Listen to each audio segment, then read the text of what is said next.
किसी शव यात्रा में जाने पर मनुष्य ये 4 गलतियां भूल से भी ना करें, क्योंकि ऐसा करने पर समस्त पुण्य कर्म नष्ट हो जाते हैं और लगता है भयंकर पाप। दोस्तों, गरुड़ पुराण के अनुसार किसी भी मृत व्यक्ति की शव यात्रा में शामिल होना बहुत ही पुण्य कर्म माना जाता है।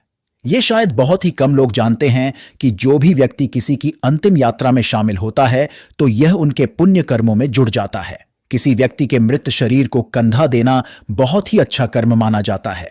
एक शव को उसकी अंतिम मंजिल तक पहुंचाना अत्यंत पुण्य का काम होता है, लेकिन किसी शव यात्रा में जाने पर मनुष्य को ये 4 गलतियां भूल से भी नहीं करनी चाहिए। नंबर 1, अंतिम संस्कार करते समय कभी भी मृत व्यक्ति को पुकारा नहीं जाता। उस मृतक को शांतिपूर्वक विदा करना चाहिए और उसकी आत्मा की शांति के लिए भगवान से प्रार्थना करनी चाहिए। उसे कभी वापस आने के लिए नहीं कहना चाहिए।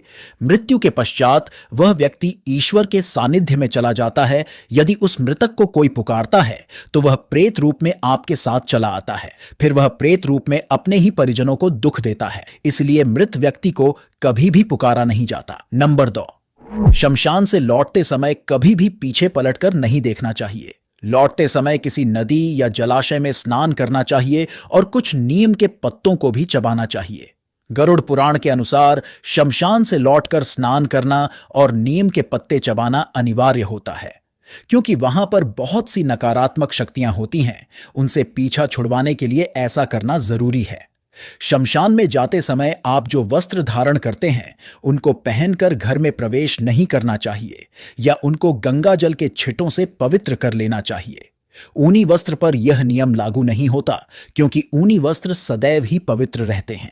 नंबर 3, भगवान श्री विष्णु कहते हैं कि शव यात्रा में जाने वाले व्यक्ति को 2 दिन का सूतक लगता है और जिनके घर में मृत्यु हुई है उन्हें 12 दिन का सूतक काल होता है, और जो शव को कंधा देते हैं उनके लिए 1 सप्ताह का सूतक काल होता है। सूतक काल के दौरान किसी भी शुभ कार्य को नहीं करना चाहिए।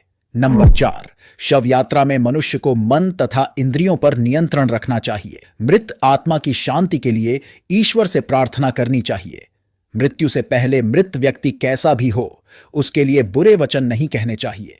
प्रेत आत्मा के लिए अपशब्द कभी नहीं कहना चाहिए और कभी भी मृत व्यक्ति पर हंसना नहीं चाहिए। मृत व्यक्ति शत्रु हो या फिर आपका मित्र हो, उसका सम्मानपूर्वक अंतिम संस्कार करना चाहिए। शव यात्रा में जाने पर क्रोध नहीं करना चाहिए और शव को कंधा देने वाले व्यक्ति को विलाप भी नहीं करना चाहिए। मृतक की आत्मा की मुक्ति के लिए कामना करनी चाहिए और ईश्वर का ध्यान करना चाहिए। नंबर 5, यदि गांव में आसपास किसी की मृत्यु हुई है तो उस दिन मनुष्य को अपनी इच्छा के अनुसार भोजन नहीं करना चाहिए अथवा प्रसन्न होकर के भोजन ग्रहण नहीं करना चाहिए।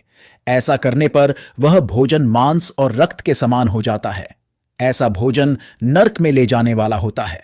घर के आसपास किसी की मृत्यु हो जाने पर जब तक शव का अंतिम संस्कार नहीं हो जाता तब तक जल और अन्न ग्रहण नहीं करना चाहिए और उस दिन पति पत्नी को संबंध भी नहीं बनाना चाहिए। नंबर 6, यदि कोई व्यक्ति ब्रह्मचारी है अर्थात वह ब्रह्मचर्य व्रत का पालन कर रहा है तो उसे किसी भी शव को कंधा नहीं देना चाहिए। ऐसा करने पर उसका ब्रह्मचर्य व्रत खंडित हो जाता है। ब्रह्मचर्य व्यक्ति केवल अपने माता पिता और गुरु की मृत्यु के बाद उनके शव को कंधा दे सकता है। अन्य व्यक्ति के शव को कंधा देने से उसके संपूर्ण व्रत का खंडन हो जाता है, जिससे उसके समस्त पुण्य कर्म नष्ट होते हैं। शव यात्रा में उत्पात करने वाले, हंसने वाले और क्रोध करने वाले को महापाप लगता है। नंबर 7, भगवान श्री विष्णु कहते हैं कि शव यात्रा प्रारंभ करने से पहले उस शव के हाथ पैर बांध दिए जाते हैं।